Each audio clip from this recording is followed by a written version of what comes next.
Brought to you by KR Mangalam University. We provide you the platform to turn your dreams into reality. Give wings to your aspirations with KR Mangalam University. संविधान को लेकर फिर एक नई बहस शुरू हो गई है। इमरजेंसी के 50 साल पूरे होने पर राष्ट्रीय स्वयंसेवक संघ आरएसएस के सरकार्यवाह दत्तात्रेय होसबाले के एक बयान ने भारतीय राजनीति में हलचल मचा दी है। उन्होंने संविधान के प्रस्तावना में मौजूद शब्दों समाजवादी और धर्मनिरपेक्ष को लेकर सवाल उठाए हैं। इसके बाद से कांग्रेस ने आरएसएस और बीजेपी पर तीखा हमला बोला है। सबसे पहले आपको आरएसएस के सरकार्यवाह दत्तात्रेय होसबाले का संविधान को लेकर वो बयान सुनाते हैं, जिस पर घमासान मचा हुआ है। होसबाले ने हाल ही में एक कार्यक्रम में कहा कि समाजवादी और धर्मनिरपेक्ष शब्दों को आपातकाल के दौरान संविधान के प्रस्तावना में जोड़ा गया था। उन्होंने इस बात पर विचार करने की जरूरत बताई कि क्या इन शब्दों को प्रस्तावना में रहना चाहिए या नहीं। हम सब लोगों को मालूम है सेक्युलरिज्म और सोशलिज्म की वो प्रस्तावना में नहीं थे, पहले प्रियम्बल में नहीं थे। उन दो शब्दों को जोड़ा है। प्रियम्बल शाश्वत रूप से है। क्या सोशलिज्म के विचार आइडियोलॉजी के नाते क्या शाश्वत है भारत के लिए?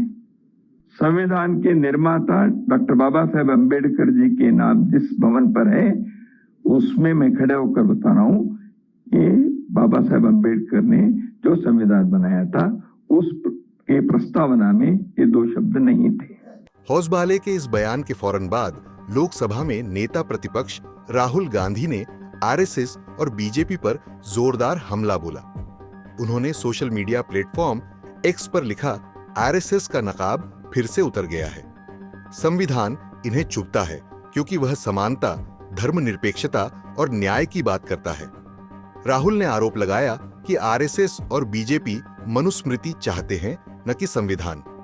ये लोग बहुजनों और गरीबों से उनके अधिकार छीनकर उन्हें फिर से गुलाम बनाना चाहते हैं और संविधान छीनना इनका असली मकसद है।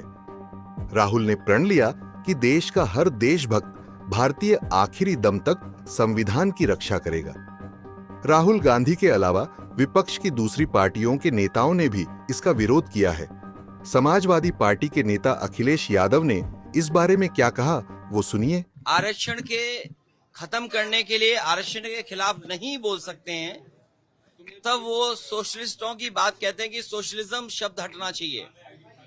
और जिन लोगों का दिल और दिमाग नफरत से भरा हुआ है, नकारात्मक राजनीति से भरा हुआ है, वो जो बांट करके समाज में दीवार खड़ी कर करके जो राजनीति करना चाहते हैं, जातियों में धर्म में भेदभाव पैदा कर करके वोट लेना चाहते हैं, वो लोग सेकुलरिज्म और सोशलिज्म के खिलाफ हैं। एक तरफ जहां विपक्ष ने होसबाले के बयान पर कड़ा विरोध जताया, तो वहीं केंद्रीय कृषि मंत्री शिवराज सिंह चौहान ने इसका समर्थन कर विवाद को और बढ़ा दिया।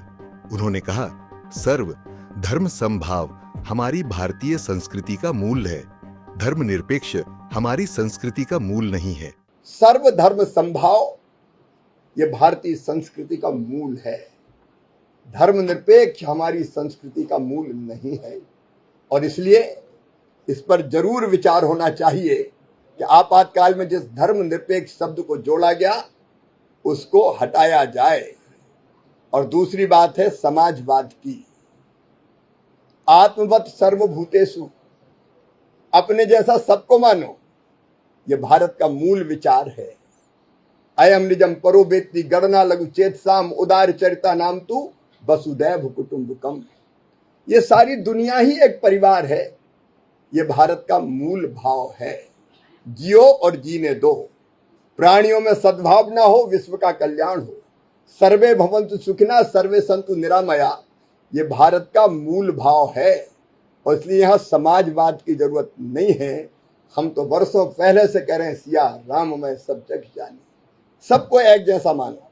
इसलिए समाजवाद शब्द की भी आवश्यकता नहीं है। देश को इस पर निश्चित तौर पर विचार करना चाहिए। आरएसएस के सरसंघचालक मोहन भागवत ने 2018 में दिल्ली के विज्ञान भवन में कहा था, ये संविधान हमारे लोगों ने तैयार किया और ये संविधान हमारे देश की आम सहमति है, इसलिए संविधान के अनुशासन का पालन करना सबका कर्तव्य है। उन्होंने आगे कहा था कि संघ इसको पहले से ही मानता है। हम स्वतंत्र भारत के सब प्रतीकों का और संविधान की भावना का पूर्ण सम्मान करके चलते हैं।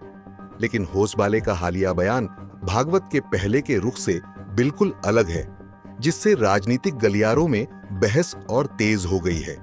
न्यूज़ तक ब्यूरो।